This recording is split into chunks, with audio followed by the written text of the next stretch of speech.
That puts them boys on rock. Hey guys, how's it going? Having fun? My name is Helen of Joy, and I actually can't believe I get up here and do this now because I spent most of my life being painfully shy. Speech class was my worst nightmare, so naturally I decided to do stand-up comedy. And I love it. I think I'm a glutton for punishment.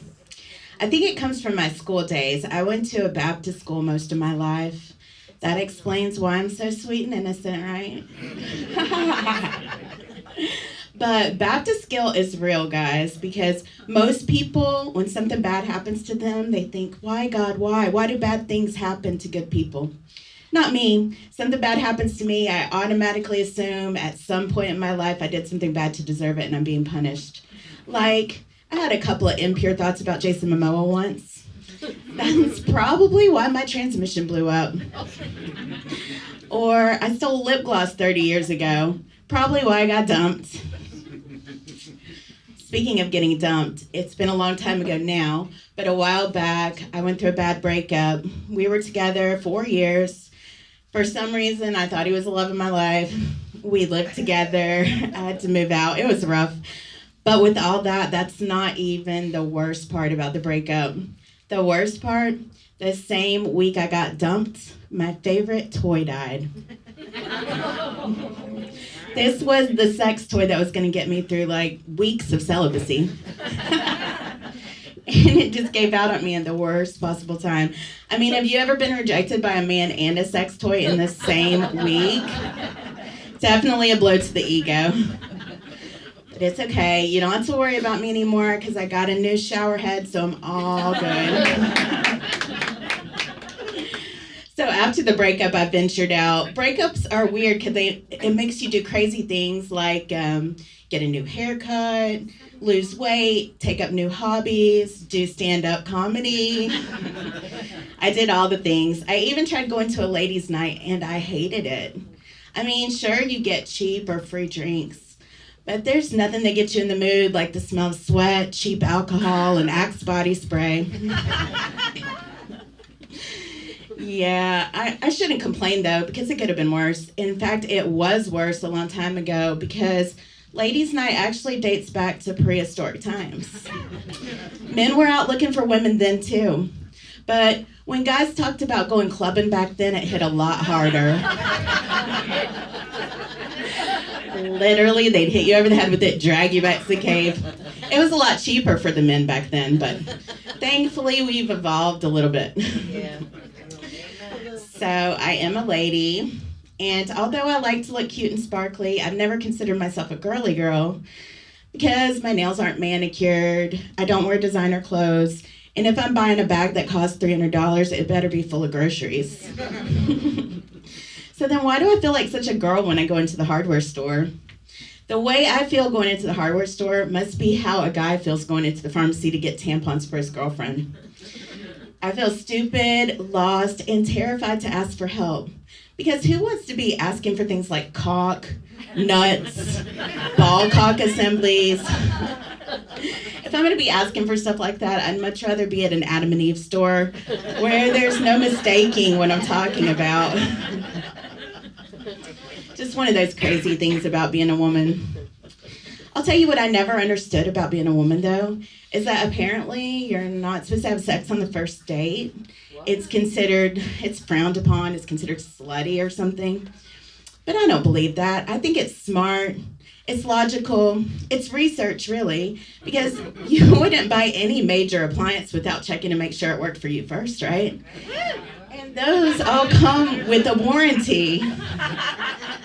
So why should it be any different with a man? Let's just say you decide to hold out and you go on like 4 dates with a guy and fall madly in love and then decide to sleep with him, only to find out he has a micro penis. Not that there's anything wrong with that. I just prefer that my man's penis is bigger than my clit, but that's just me. Either way, you be faced with a decision. And you'd be in an awkward situation that totally could have been avoided had you just done your research. I don't know about you guys, but I love living in Florida. With my love of the beach, sunshine, and alcohol, it's a no-brainer this is where I belong. I grew up in South Georgia, where there was a Baptist church on every corner, but here there's a liquor store on every corner. It's perfect. Yeah, I live in a little retirement community. You may have heard of it, Palm Coast.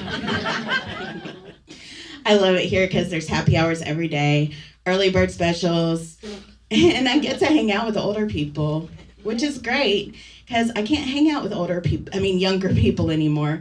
I just realized I was getting old when I went out during spring break and there were college kids everywhere. When did 21-year-olds start looking 14? And why do I have the sudden urge to call these girls moms and ask them if they know their daughters are running around half naked? College kids are great, though. They're fun, full of hope, optimism, and tequila. Plus, they can still have sex in the back of cars without having to call a chiropractor the next day. So lucky. And they don't have to worry about the same things we do. Like recently, I've been worried about my home security. I got freaked out thinking somebody might break in, so I decided I needed a weapon. So I put a knife in my bedside drawer. It seemed smart at the time, except, you know what else is in my bedside drawer? Yeah, my sex toys. So now if I get startled in the middle of the night, I have a 1 in 10 chance of actually pulling out a knife. I just hope those vibrators are strong enough to stun an intruder long enough for me to get away. Maybe squirt lube in their eyes. I don't know. I'm still working it all out. It is hard being an adult, especially for me, because left unsupervised, I can do stupid things. Like, a while back, I was on Pornhub. And I accidentally clicked on the wrong video. And it was bad because, you know, they have all the different categories. You got your MILFs, which are the hot moms, and the DILFs, which are the hot dads. You even have GILFs, which are the freaky grannies. But what do you call grandpa porn? Oh, no. I'll tell you what I call it, a train wreck, because I could not look away. Everything was saggy and wrinkly, and those balls were just swinging all over. It looked just like the bottom of a grandfather clock. And this man must have been like 85 years old, and he was really going at it. And I think it has to do with his age, because once you get past 80, every time you have sex might be your last. So you really got to give it everything you got. I'll never be able to get those images out of my head, though. And unfortunately for me, my parents have a grandfather clock in their dining room. So now every time I'm over there, I'm trying to eat, I'm staring at this clock, but all I can see in my mind is those old saggy balls flying through the air. They tell you about the dangers of porn, they never mention anything like this. I'll tell you what else is hard about being an adult, dating. It is crazy out there in the dating world, guys. Not that long ago, I dated a guy that was so arrogant, every time I said, "Oh God," in bed, he would answer yes. And then, okay, so I'm all for getting tossed around a little, maybe a few love pats here or there.